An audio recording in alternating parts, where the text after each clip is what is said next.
Handi Gosht.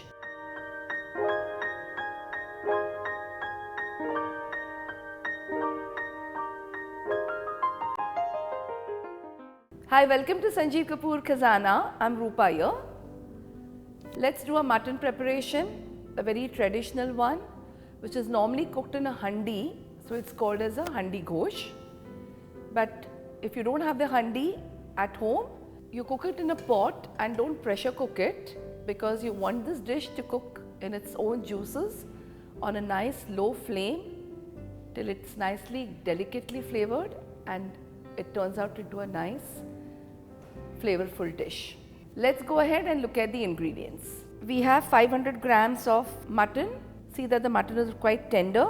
2 onions finely sliced, half cup curd, 1 tomato finely chopped, some whole masala, half an inch of cinnamon, 2 bada ilaichi or black cardamom, 4 to 5 peppercorns and 4 to 5 cloves, a teaspoon of chili powder, half a teaspoon turmeric powder, a teaspoon of jeera powder or cumin powder, a teaspoon of coriander seed powder, a teaspoon of garam masala, about 7 to 8 cloves of garlic, 2 to 3 green chilies, salt to taste. We'll require some binding for this, as the recipe states, because after you add curd, sometimes the curd splits because we are cooking it. It's traditionally cooked in a handi, and the recipe states that in the handi the curd tends to split.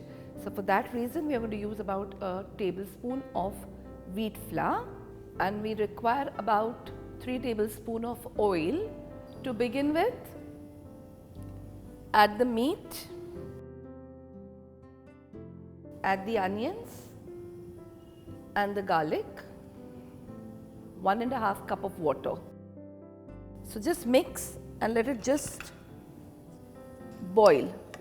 Let it come to a boil, then simmer the flame and keep it for about 15 minutes till the meat is almost half done. Yeah, the meat is almost coming to a boil. Cover it and simmer it. Let it cook on simmer for about 10 minutes. The mutton is cooking with the onion and the garlic. It's almost half cooked and the water is all evaporated. At this stage, you drizzle it with oil, about 3 tablespoons.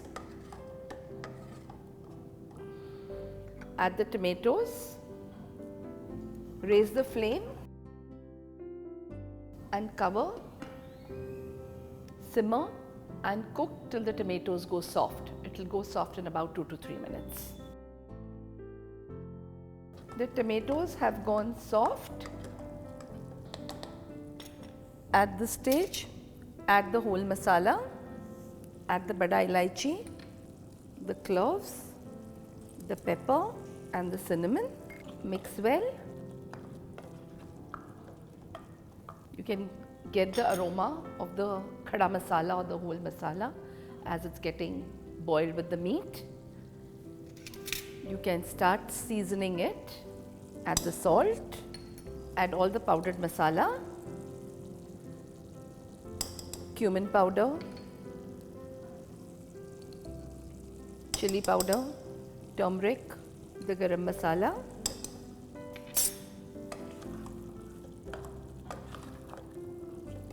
add the coriander powder.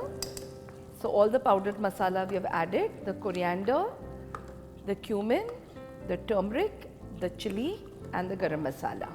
Let it cook in the masala for about 5 minutes on low flame. As you can see, the mutton has come together in the tomatoes and the onion mixture with the masala. It's smelling really nice. At this stage, add the curd, some coriander, give it a mix.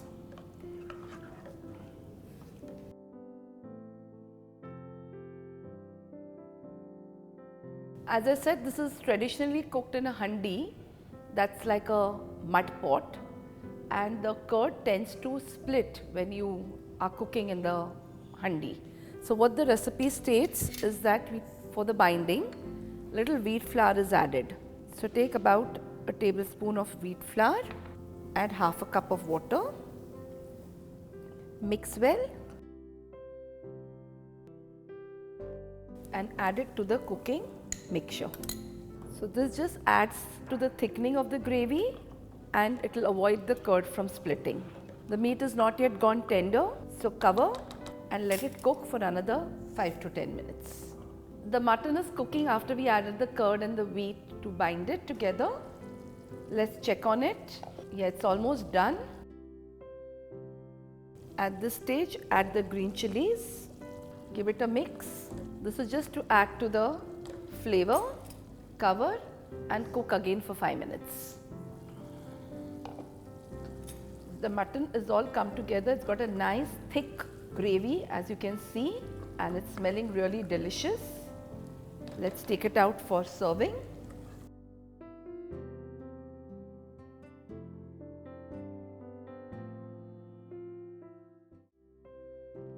Let's garnish it with some coriander. The handi gosht is ready, as you can see. It's got a nice creamy gravy. We have not used any cream, but just the wheat that is cooked along with the curd and the stock of the mutton has given a nice thick gravy to it. As you can see, it's smelling very, very awesome. I hope you make it for your family and have it with roti or naan.